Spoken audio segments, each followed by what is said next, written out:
invito que la abra al libro de Mateo. Estaremos leyendo el capítulo 26 y el verso 36. We're going to be reading from Matthew chapter 26, verse 36. Then Jesus came with them to a place called Gethsemane and said to the disciples, "Sit here while I go and pray over there."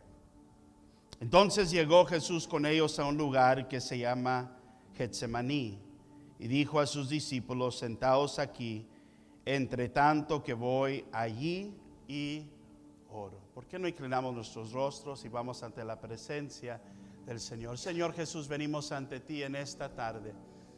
Sabemos que tú tienes una palabra para nuestros corazones. Sabemos, Señor Jesús, que nuestros corazones están preparados para recibir esa buena semilla, para que produzca en nosotros fruto que pueda ser de beneficio para nuestras vidas y para la vida de la gente que nos rodea. Te pedimos, Señor Jesús, que reprendas a todos los pájaros que se acercan para robar la semilla. Y, Señor, que las áreas de nuestro corazón que están duras por los afanes de la vida, Señor, al estar predicando tu palabra, que esta misma palabra venga a preparar nuestro corazón para recibir lo que tú tienes para nosotros. Señor Jesús, nuestro deseo es honrarte en todo. Por lo tanto, pido que unges estos labios de barro. Señor Jesús, que podamos salir de este lugar llenos de tu gloria, de tu presencia y de tu palabra. En el nombre de Jesucristo, todos dicen amén. Puede tomar su lugar.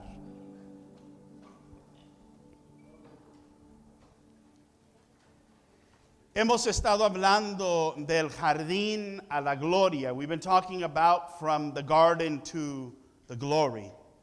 And I want to talk to you today on the sub-theme from the garden in Eden to the garden in Gethsemane, or the garden of Gethsemane. Quiero enfocarme en esta tarde sobre el subtítulo del jardín del Edén al jardín de Getsemaní. In Matthew 26, we read that Jesus came to Gethsemane, and he told his disciples to wait for a moment while he went into the garden to pray. And Mark 14:32 says, "Then they came to a place which was named Gethsemane. And he said to his disciples, 'Sit here while I pray.'" Marcos también nos habla sobre el hecho de que llegaron al jardín de Getsemaní para que Jesús pasara un tiempo en oración. El verso 39 del libro del capítulo 22 de Lucas nos dice: "Saliendo se fue como solía al monte de los olivos, y sus discípulos también le siguieron. Coming out, he went to the Mount Olives as he was accustomed, and his disciples also followed him." Adam was created in the book of Genesis without sin and placed in the eastern part of the land of Eden in a special garden. He's given all of the garden, all of the things that the garden had to offer, only to disobey God, which results in his expulsion from the garden. And humanity and creation ever since has left to suffer the consequences of Adam's disobedience. Adán fue creado sin pecado,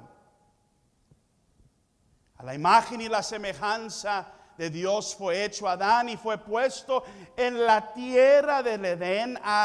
La palabra del Señor dice: al lado hacia el este de la tierra de Edén, en un jardín especial. Yo sé que decimos el jardín del Edén, pero era un jardín en la tierra del Edén. Y a Adán se le da el privilegio de gozar de casi todo lo que hay en el jardín, con la excepción de un árbol, al cual ya hemos predicado sobre este tema. Adán desobedece a Dios, come del fruto prohibido, es expulsado del jardín, y por consecuencia ahora toda la humanidad y la creación Están sufriendo las consecuencias de la desobediencia de Adán. Es interesante que el libro de Romanos capítulo 8 nos dice, porque la creación fue sujeta a vanidad, no por su propia voluntad, sino por causa del que la sujetó en esperanza. Porque también la creación misma será libertada por la esclavitud de corrupción a la libertad gloriosa de los hijos de Dios. Porque sabemos que toda la creación gime a una, y una está con dolores de parto hasta ahora. En otras palabras, toda la creación está sufriendo por el resultado de la desobediencia de Adán, y la tierra fue maldecida con espinas y malas hierbas, y la mujer soportar el dolor del parto, y toda la creación anhela ser restaurada a los días anteriores del pecado de Adán. The Bible tells us in the book of Romans that all of creation groans and labors because of the suffering of man, is the result of man's disobedience. In other words, all of creation is yearning to be restored back to the days of how it used to be. And the ground is cursed with thorns and weeds. The woman must endure the pain of childbirth. And all of creation is yearning that one day when man would be restored again, and all of creation with it.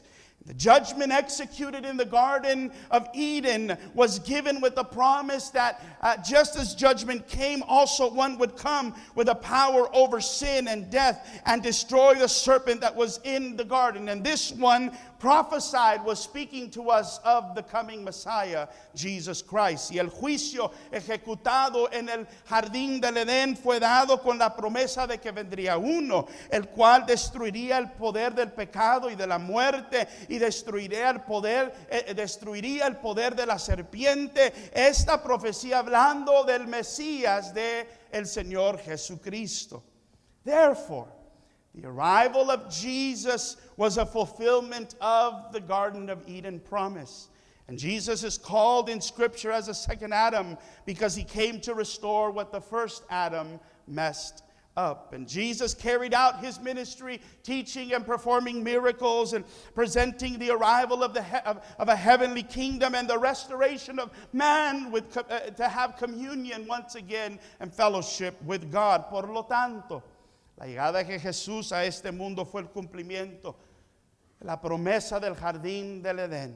Jesús es llamado en las Escrituras como el segundo Adán, porque vino a restaurar lo que el primer Adán había echado a perder. Y Jesús llegó con poder y autoridad, y en su ministerio levantando a muertos, sanando a los mudos, paralíticos, haciendo grandes prodigios, introduciendo un reino celestial y una oportunidad para que la humanidad restaurara su comunión con Dios una vez más. Y en el contexto que nosotros leímos, encontramos que Jesús está aproximando los días antes del Calvario, y lo encontramos ahora en el jardín del Getsemaní con sus discípulos. And in the context of the scriptures that we read, we now find Jesus in his last days, right before reaching Calvary, and he's there in the garden called Gethsemane as he's preparing himself for the last days. And I want to talk about just two things today.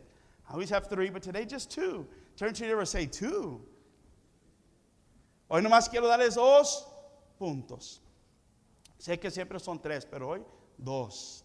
Pero creo que son importantes y útiles para nosotros entender en nuestra jornada del jardín a la gloria. I think that these 2 points will be relevant and important to us in our journey from the garden to the glory. Lo primero que encontramos en este jardín es la práctica de la oración. The first thing I find in this garden is the practice of prayer. Lucas 22:39, y saliendo se fue como solía al monte de los olivos, y sus discípulos también le siguieron. Coming out, he went to the Mount of Olives as he was accustomed, and his disciples also followed him. Luke tells us that they arrived at Mount Olives, which is where the Garden of Gethsemane was, and it says, as was his custom. I often ask myself, how did Judas know where to find Jesus when they come to betray him in the garden? How did he know? Well, this makes complete sense. This was a place that Jesus always went to. This is a place that he always hung out at.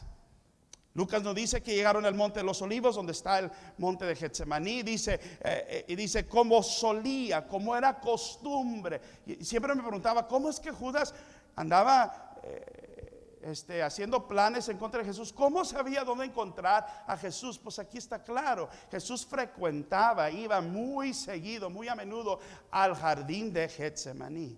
And Jesus was going to possibly one of his favorite places to pray as he's getting ready to face one of the greatest challenges that he was going to face while on earth. Y está preparándose Jesús en sus últimos momentos, yendo a unos lugares favoritos para ir a orar en anticipación de los días más difíciles de su ministerio aquí en la tierra. And I think this points to us the importance of having a habit of praying. Jesus was not just praying because trouble was coming and because the hardest part of service was coming, but prayer was his custom. Prayer was part of his everyday life. It was part of the practice that he carried out. And we too must learn the importance of Jesus' example, in that prayer is not this break a glass in case of an emergency thing that we should do, but prayer should be something that we practice every single day. Creo que esto nos enseña la importancia de tener un hábito de orar. Jesús no estaba orando en este instante porque sabía que venía peligro y problemas y angustia. Él estaba orando porque era su práctica, era su hábito. La oración no debe de ser algo que hacemos solamente cuando hay necesidad y cuando el doctor nos llama con malas noticias y cuando hay problemas en el matrimonio y cuando los hijos se andan portando mal y cuando no hay dinero en el banco. No, la oración debe de ser algo que practicamos diariamente, estén las cosas bien o estén las cosas no, también puede decir amén. Ahora, considere esto. Jesús, manifestado en carne, Emmanuel, Dios con nosotros, el Mesías, Alfa y Omega, principio y fin, príncipe de paz, admirable consejero, Padre eterno, Rey de reyes, Señor de señores, encontraba la necesidad de orar. Me pregunto si nosotros, pecadores, espiritualmente ciegos, propensos al orgullo, los celos, el odio, la avaricia, la lujuria, la desobediencia, la rebelión, ¿cree usted que debemos nosotros orar? Think about this for a moment. Jesus was God manifested in the flesh. He was the Almighty God, the one that could heal the lame, the blind, the mute. He would bring the dead back to life. I mean, you're talking about the creator of the universe, the Alpha and the Omega, the Almighty God, the everlasting Father, the Prince of Peace, the wonderful Counselor. I mean, think about it. And yet Jesus still found it necessary to pray. And I would ask you this afternoon, well, what about us who are flawed and sinners and spiritually blind and prone to pride and lust and greed and idolatry and a self-righteous spirit and disobedience and greed? Should we not pray?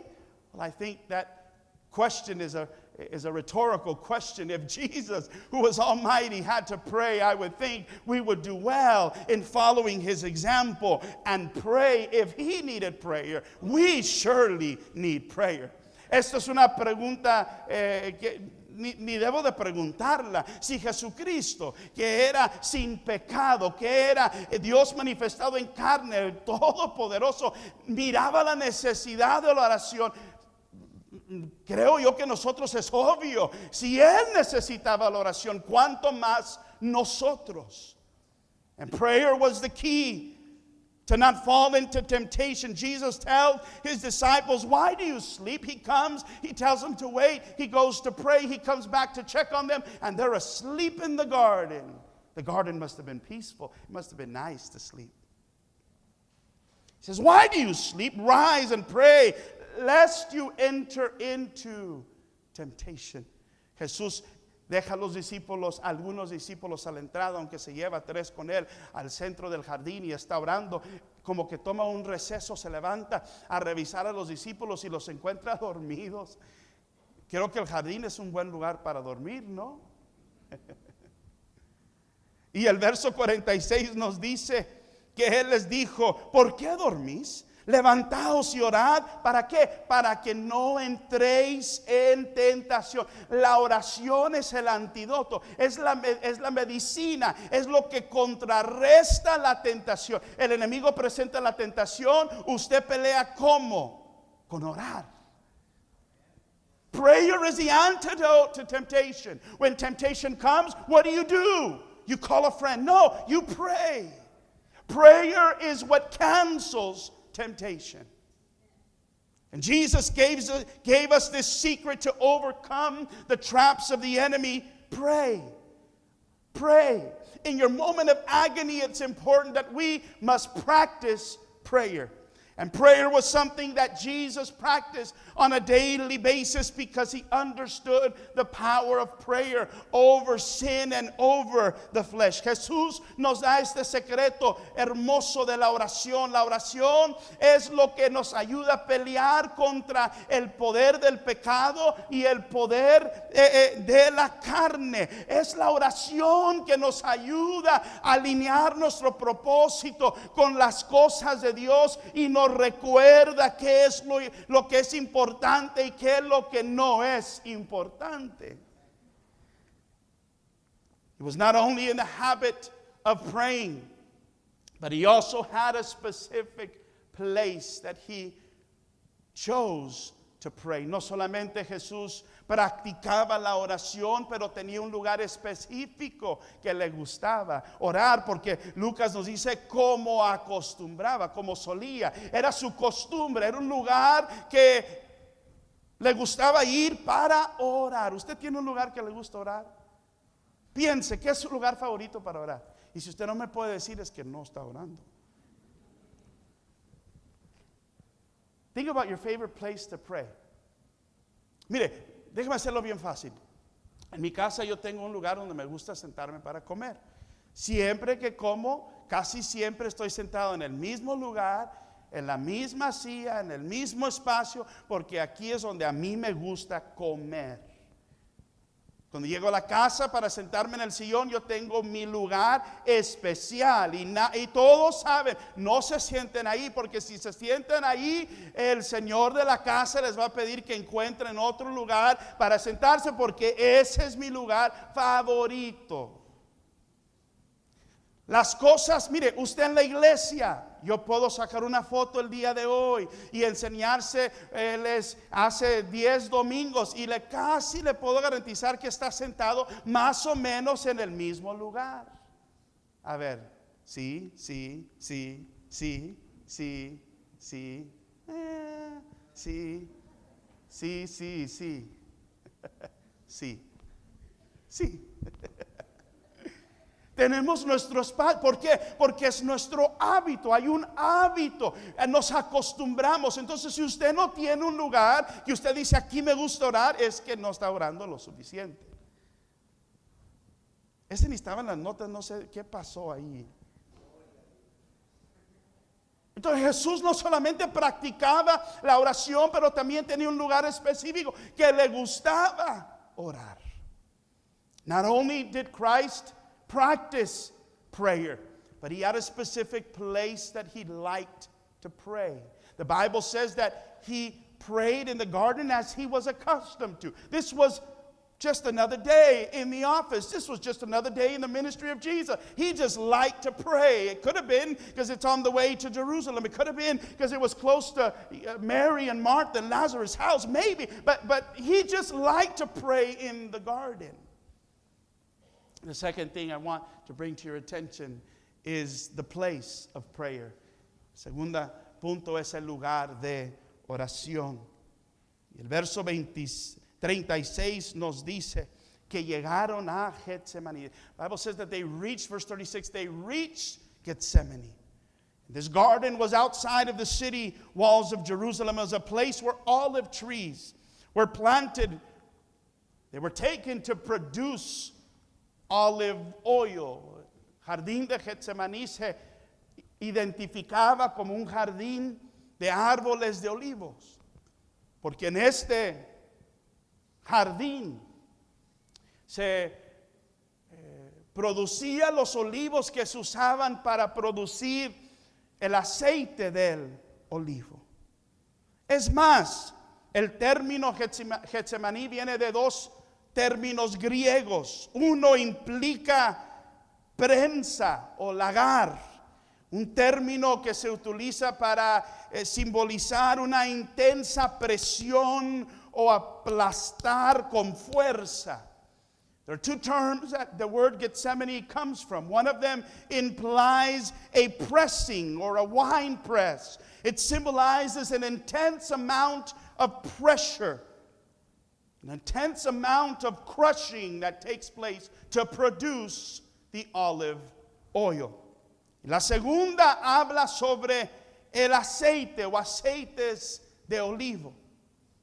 Significa que el huerto representaba un lugar para cultivar el fruto por el cual se iba a producir el aceite. It was this garden that produced the olives that were pressed in order to produce olive oil. How profound that Jesus chooses this place to pray. As Jesus is preparing himself to be tortured and endure an excruciating amount of pain as the proximity of Calvary approaches, and he is preparing himself in the very garden where the olives were produced, that were pressed and crushed and put under an immense amount of pressure in preparation for olive oil. Qué profundo que Jesús elige usar este lugar como lugar de oración, un lugar donde está rodeado de los mismos olivos que van a ser torturados y presionados y destruidos en un sentido. Él está preparando su cuerpo, él entendía lo que venía, él está por ser torturado y bofeteado y pasar por algo terrible, pero qué interesante que él escoge este lugar simbólico para orar en preparación para lo que venía. And it's here that we're able to see the humanity of Jesus in full display. And it's weird. Let me be honest. It's odd as you're reading through the scripture. It's weird to read that the one that brought the dead back to life and would heal the lame and the blind and the sick and the deaf and the mute now finds himself in pain and in agony. It's weird to read this. As a matter of fact, we read that the pain was so strong and so vast that he said, my soul is exceedingly sorrow, even to death. Es raro ver a Jesús en esta condición. Podemos ver la humanidad de Cristo en su esplendor. Piense, el que resucita a los muertos, el que da vida, el que levanta a los paralíticos y hace hablar a los mudos y los ciegos que puedan ver y levanta a los muertos. Ahora él está en agonía y dolor de tal modo que él dice, mi alma está muy triste hasta la muerte, un sufrimiento y una agonía. The physician Luke, writing in the Gospel of Jesus according to Luke, he writes that he was sweating with drops like of blood. His sweat and his pain was so intense and his agony was so severe that it produced in him a physical reaction to what was going to take place. Please keep in mind, nobody's hitting Jesus. Nobody's punching Jesus. Nobody's hurting Jesus physically at this moment. It's just something internally that is manifesting on the outside in his physical body. El médico Lucas nos dice que en su dolor era tan profundo que estaba sudando como gotas de sangre. Un sudor causado por una intensa agonía, un dolor tremendo. Ahora toma en cuenta, nadie lo está golpeando, nadie le está haciendo nada, nadie lo está tocando aún, pero en él en sí hay un estrago, hay un sufrimiento, hay un dolor tan profundo que está agotando gotas que parecen hasta de sangre. Jesus was in pain. Because as God, He knew what was coming. He could see what was waiting for Him in the next couple of days. He could see the pain. He could see the suffering that was awaiting Him. Yet as a man, He did not want to go forward in this agony and pain and in this struggle. And His will as a man is resisting the will of God for humanity. Es interesante. ¿Por qué es que Jesús estaba sufriendo tanto? Bueno, como Dios, Él podía mirar hacia el futuro lo que le esperaba, la agonía, el sufrimiento, el dolor. Como Dios podía ver todo esto. Así como cuando está ya para llegar Judas, despierta a los discípulos una tercera vez, porque están los dormilones ahí durmiendo, y los despierta la tercera vez y dice: levántense porque ahí viene el que me va a entregar. Él ya puede mirar hacia el futuro porque es Dios. Y como Dios está mirando el sufrimiento de la cruz, lo que le espera, y él como hombre dice: yo no quiero pasar por eso. Sí, Señor, que no pase esta copa. Él está sufriendo y su voluntad está ahí sufriendo porque hay una resistencia, pero luego él dice: pero no sea como yo quiero, sino como tú. No se haga mi voluntad, sino hágase tu voluntad.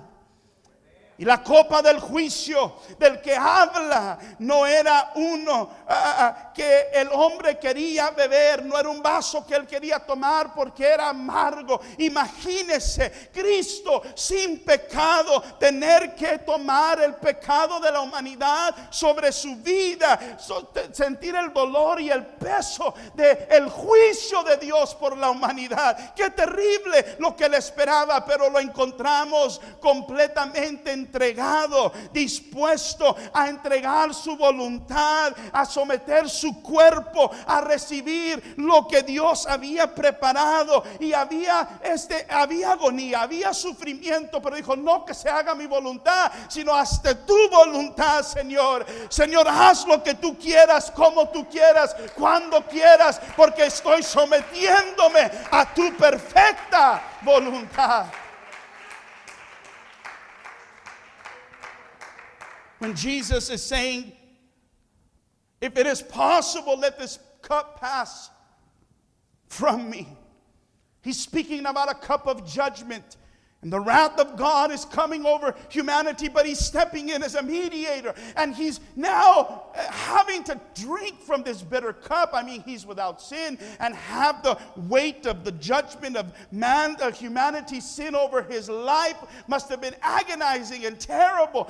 It was something that nobody would want to do. And He's struggling in His humanity to fulfill. But He clearly states, nevertheless, not as I will, but as you will. In other words, God, let your will be done. My flesh is not willing. I know what's coming, but I'm going to submit to God's perfect will. This is important for us to understand, that our will always fight against the purposes of God, because the things of God are never easy. I know that people tell you if you love God, you're going to be a millionaire and you're going to get a promotion, you're going to walk on water, you're going to fly to work, it's going to be great. But that's not the truth. The Bible says that we will have affliction, that we will be persecuted for the name, because of His name. And so to live for God is not always easy, but nevertheless we must follow the example of Christ and say, I submit my will to the will of God. No matter what, God, however you want to do it, whenever you want to do it, Lord, I am submitting my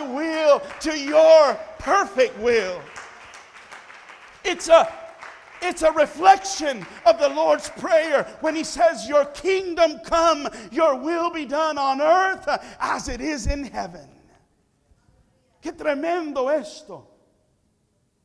Que nuestra voluntad siempre va contra la voluntad y los propósitos de Dios. ¿Por qué cree que es tan difícil orar y alabar a Dios y ayunar y leer la Biblia? Pastor, pero me duermo cuando leo la Biblia. Yo sé.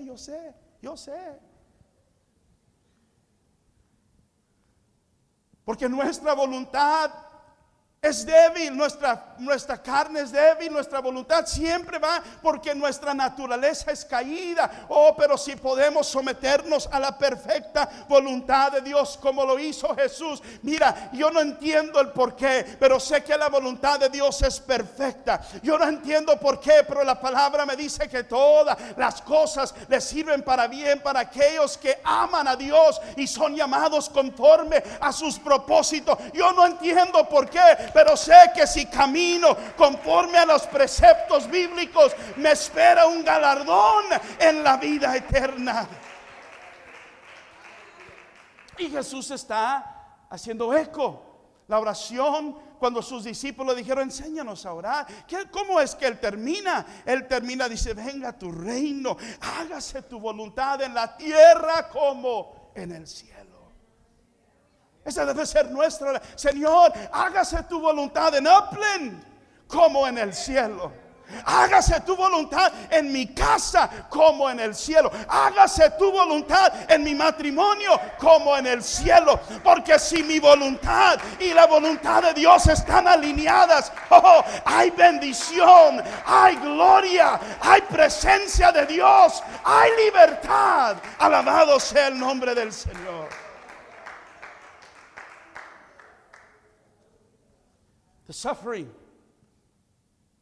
the whipping, and the beating, and the ridicule that He would face, His nails being pierced, His feet being pierced, the crown of thorns that would be placed on His head, was all possible because He surrendered in Gethsemane. El sufrimiento de los latigazos y los golpes y el ridículo que recibió de la gente cuando se burlaban de Él, le escupían, le jalaban la barba. Las manos fueron traspasadas por los clavos y sus pies, y su cabeza fue puesta una corona de espina. Todo esto fue posible porque entregó su voluntad en el jardín de Getsemaní. We all must face our Gethsemane moment. We must all come to a place of choosing. Jesus submits His will, and we must submit ours to God. Let me say this, kingdom work is really, really simple and easy when we've been submitted. Service to God is easy when your heart is fully submitted. Sacrifice is easy when you're fully surrendered. Worship comes naturally. It's not forced because your heart has been submitted. Witnessing to others is so simple because you're fully submitted. For a heart that is surrendered, there is no second guessing, there is no going back, there is no plan B. When you're fully surrendered, it's easy to go all in. Y todos debemos de llegar a nuestro Getsemaní, a nuestro lugar de decisión. Y todos debemos llegar a un lugar donde estemos dispuestos de sujetar nuestra voluntad a la voluntad de Dios, así como Cristo lo hizo. Déjame decir que el trabajo en el reino de Dios es fácil, fácil, cuando usted está entregado. La adoración brota naturalmente cuando el corazón está rendido. El servicio el uno al otro es fácil cuando el corazón está rendido. El dar testimonio a otra gente es facilito cuando el corazón está rendido. Cuando el corazón está rendido, no hay dudas, no hay vueltas atrás, no hay plan B, no hay Señor, ¿por qué? No, usted está entregado por completo, una entrega completita. Alma, cuerpo y espíritu, todo te pertenece, Señor. And it's a life of an unsurrendered believer that is very dangerous. They're not fully committed. They're among us, but they're not really with us. They function as one of us, but their hearts are far away from God. They look like us, but deep down inside, they are not committed. They're what Jesus called the Pharisees, they're whitewashed tombs. Tombs that have been painted white and they look beautiful from a distance, but inside there is decay and death. They honor with lips, but hearts are far away from God. Paul said they have the form of godliness, but they deny the power of. From such turn away. Es la vida de un creyente que no se ha rendido completamente, que es peligroso. Que no están totalmente comprometidos. Están entre nosotros, pero no son de nosotros. Se visten como nosotros, pero no son nosotros. Funcionan como nosotros, pero no son nosotros. Son aquellos que Jesús llamó como los fariseos, tumbas blanqueadas. Las pintan blanca por afuera, bonitos, pero adentro hay muerte. Hay un olor medio interesante. Labios que honran, pero corazones que están lejos de Dios. Es gente que tiene la apariencia, pero no son. True surrender is achieved by our actions, not just our words. It is visible by our choices that manifest in our daily life. La verdadera entrega al Señor se puede vislumbrar con nuestras acciones, no nomás con nuestras palabras. Se manifiesta en nuestras decisiones diarias, en nuestro diario vivir, en nuestro estilo de vivir. Let me say this: unsurrendered lives spark doubt in others on the validity of the gospel of Jesus Christ. So we must strive to live lives that are fully committed to Christ. Not sometimes, not on good days, not on Sundays only, but we must be a bridge that will connect the lost soul to the promises of God, and not a slide or a stumbling block for when people see us, they'll say there's something different. That is a person that is fully committed to the purposes and the promises of God.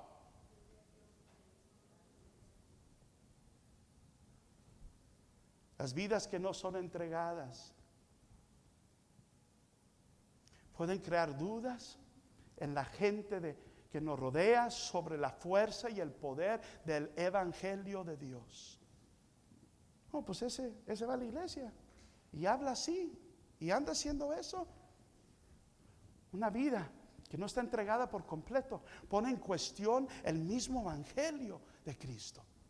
Por eso es tan importante que vivamos una vida entregada por completo, que cuando miren en nosotros, miren nuestras buenas obras y glorifiquen a nuestro Padre que está en los cielos. Nuestro testimonio es lo que muchas personas solamente miran acerca de la iglesia. Nunca van a leer la Biblia, nunca van a cantar un canto. Ellos no saben de eso, están lejos de las promesas de Dios. Lo único que tienen es tu vida, es mi vida, nuestro testimonio testimonio y si miran en algo digno de imitar, algo bueno, algo favorable. Mira, anda en problemas pero anda cantando. Mira, yo sé que el jefe lo trata mal pero anda contento. ¿Cómo? Es que usted está entregado por completo a Dios, ha aprendido a conectarse con Dios y no importa que se encuentre en el jardín de Getsemaní y le enfrenta el problema y la tormenta y la angustia, usted sigue buscando a Dios porque su enfoque no es en este mundo, sino en la gloria venidera. Que nuestra vida sirva como un puente, que la gente que no conoce las promesas de Dios sea atractivo. Que diga, wow, ¿qué tienes tú? ¿Qué comes tú? ¿Dónde vives? ¿Cómo le haces? No, yo no soy. Es la gloria de Dios, es la presencia de Dios, es las promesas de Dios, es el amor de Dios que he recibido. Y mira, si tú quieres, tú también lo puedes recibir gratis. Dios te lo ofrece también a ti. God is not interested in our talents, in our gifting, and being burly strong or intellectual geniuses. He'd rather have a heart that is completely surrendered to His will. A Dios no le interesa tanto tus talentos, ni tus dones, ni que seas fuerte o bien inteligente, un genio. Ese es un genio. Ese es genio, digo, ese es un genio. No. Él está más interesado en un corazón que está entregado completamente su voluntad a la voluntad de Dios. Entonces Jesús tenía un lugar para orar, practicaba la oración. Ya me lo termino, pero Lucas 22, 43 al 44. Dice, y se le apareció un ángel del cielo para fortalecerle. Y estando en agonía oraba más intensamente. Y era su sudor como grandes gotas de sangre que caían hasta la tierra. Jesús llega al jardín de Getsemaní, deja a algunos discípulos cuidando, entra para orar. Luego va al centro, se lleva a 3 de sus discípulos, está orando. Y en su agonía, en su dolor, en su sufrimiento, le aparece un ángel para servirle y ministrarle. ¿Cómo? No nos dice, no sabemos. Yo no sé. Si me hubiera llegado a mí, me hubiera ofrecido una cheeseburger de McDonald's, quizás eso me hubiera fortalecido. No sé. Pero para Jesús yo no sé. Quizás vino a recordarle el propósito de su misión. Quizás vino a enseñarle. Es decir, no te preocupes. Yo no sé qué es lo que el ángel hizo. Lo único que sé es que vino para fortalecer a Jesús. Y cuando lo fortalece, mire lo que hace. No lo fortalece para darle la victoria. Lo fortalece para que siga por su camino. Y la respuesta de Jesús a ser fortalecido no se levantó. Dice, mire lo que dice, y estando en agonía oraba más intensamente. La respuesta de su agonía era orar. Llegó para orar porque había un estrago de voluntad. Y cuando viene el ángel para fortalecerlo, ¿qué fue su reacción? Voy a orar más, con más ferocidad, con más intensidad. Wow. The Bible says in verse 43 and 44 of chapter 22 in Luke, that an angel appeared to him from heaven and strengthened him. How? We don't know. We just know the angel came to strengthen Jesus. And when Jesus is strengthened, what does he do? The Bible says, and being in agony, he prayed more earnestly. He was more fervent. He prayed with more intensity. Wow. Think about this for a moment. In our moment of affliction and pain, we should practice prayer. We should have a place of prayer. And we should be persistent in prayer. Considere eso por un minuto. Debemos de tener la práctica de la oración, un lugar para orar y ser persistentes en la oración. El jardín de Getsemaní es un recordatorio que aún en nuestra agonía y en nuestro dolor y en nuestra incertidumbre y en nuestras preocupaciones y en nuestras dudas debemos de buscar la voluntad de Dios a través de la oración. Y cuando te sientas fortalecido, tú sigue orando y persiste en la oración. Si tú tienes el deseo de ir del jardín de Getsemaní a ver la gloria de Dios, el único camino no es la vía dolorosa, el único camino es el camino de persistencia y de rendimiento a la voluntad de Dios. Si tú quieres salir de tu problema, de tu angustia, de tu aflicción, no te lo va a hacer un programa, no te lo va a hacer una ayuda psicológica, quizás te ayude, pero no va a solucionar tu problema. Lo que tú necesitas es que el creador del universo venga a tu amparo, a tu fortaleza, que te levante, aunque no te quite el dolor, que te dé las fuerzas para seguir adelante. ¿Por qué? Porque Él ha prometido estar con nosotros hasta el fin del mundo.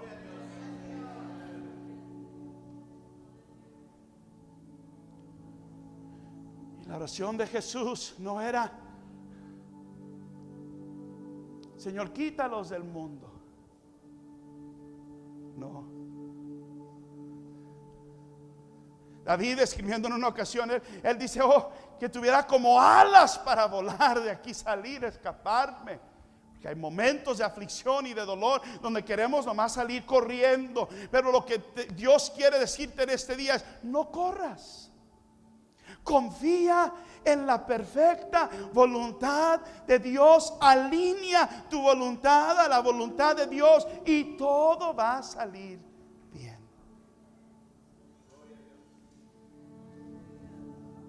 So sin enters the world through the Garden of Eden. And now the redemption of man is being fought for in the Garden of Gethsemane. And Jesus, the second Adam, surrendered his will so that humanity would have a worthy sacrifice that could be offered in its place for its redemption.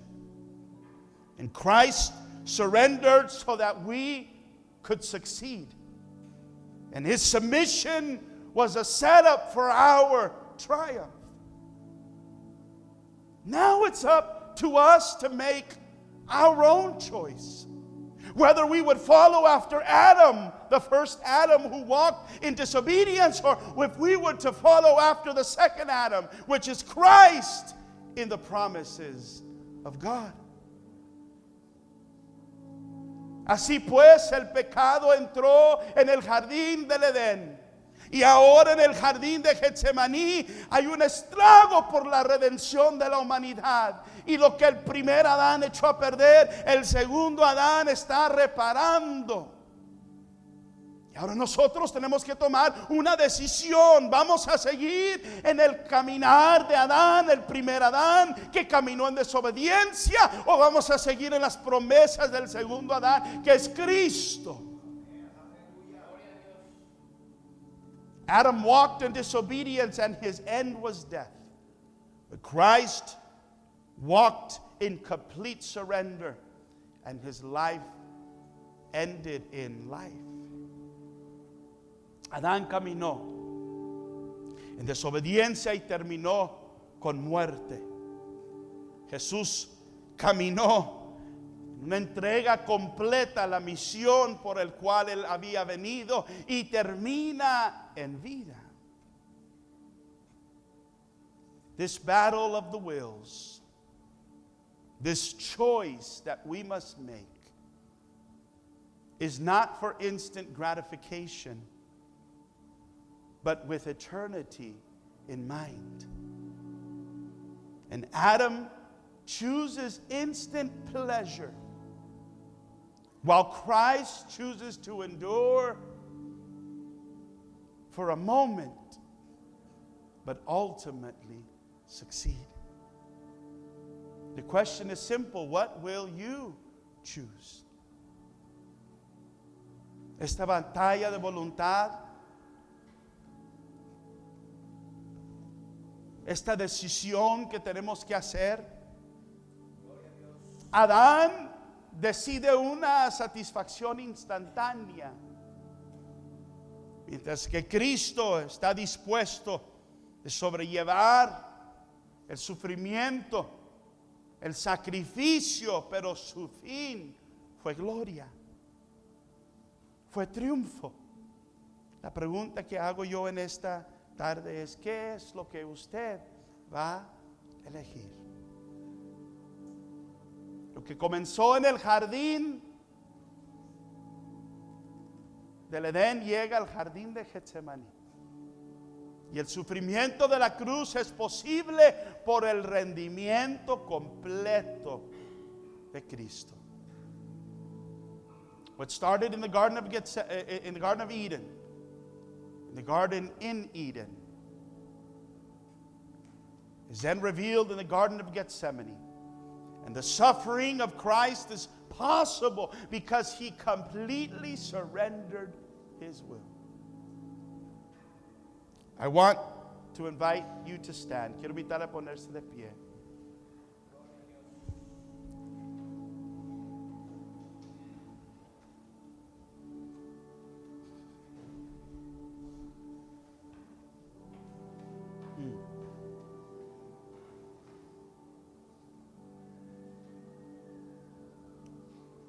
Yo quiero invitarle que usted, ahí donde usted está, cierre sus ojos. Queremos hacer una oración. Y al estar haciendo esta oración, si usted siente el deseo de venir a este altar, yo lo invito a que usted lo haga. We're going to say a prayer, and as we're saying this prayer, if you feel desire to come and pray, this altar, this space that we'd have here is open to anyone that would like to come and pray. Señor Jesús, venimos ante ti. Sabemos que en ocasiones te fallamos, sabemos que en ocasiones, Señor, no somos perfectos. Pero nuestro anhelo y nuestro deseo es vivir conforme a tus propósitos. Queremos seguir en tus pisadas, queremos caminar en camino de justicia. Queremos, Señor Jesús, caminar conforme a tu palabra. Que sea lumbrera nuestro camino, que ilumines los pasos por donde debemos de ir. Que tú seas gigante delante de nosotros, abriendo brecha, abriendo camino. Yo te ruego, Señor Jesús, que tú perdones nuestra desobediencia, nuestra rebelión, nuestras fallas, nuestra soberbia, Señor. Mira más allá de nuestras faltas y de nuestras imperfecciones. Y extiende tu misericordia sobre nuestras vidas, sobre nuestros corazones, sobre nuestras almas. Extiende tu misericordia sobre nosotros. Nuestro deseo es vivir para ti, es hacer tu voluntad. Porque sabemos que nuestra voluntad no va a terminar en bien, pero tu voluntad va a producir en nosotros una vida eterna. Señor, perdona nuestras ofensas, cada palabra torpe que ha salido de nuestra boca, cada pensamiento que se ha levantado en contra de tus propósitos, y haznos aptos para recibir tus promesas, Señor. Queremos caminar en tu gloria. Queremos caminar en tu poder. Queremos caminar conforme a tus propósitos, Señor. Oh, Hijo de David, ten misericordia de mí. Abre nuestros ojos, que podamos ver. Enderece nuestros pies, que podamos caminar. Fortalece nuestras manos, que podamos pelear la buena batalla.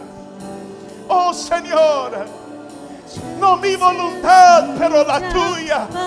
No mis planes, Señor, pero tus planes. No mis deseos, pero tus deseos. hágase tu voluntad en el nombre de Jesucristo. Amén. We invite you to open up your heart and see what the Lord has prepared for you. And thank you again for joining us. Le invitamos que abra su corazón a lo que Dios tiene preparado para usted. Una vez más, gracias por estar con nosotros.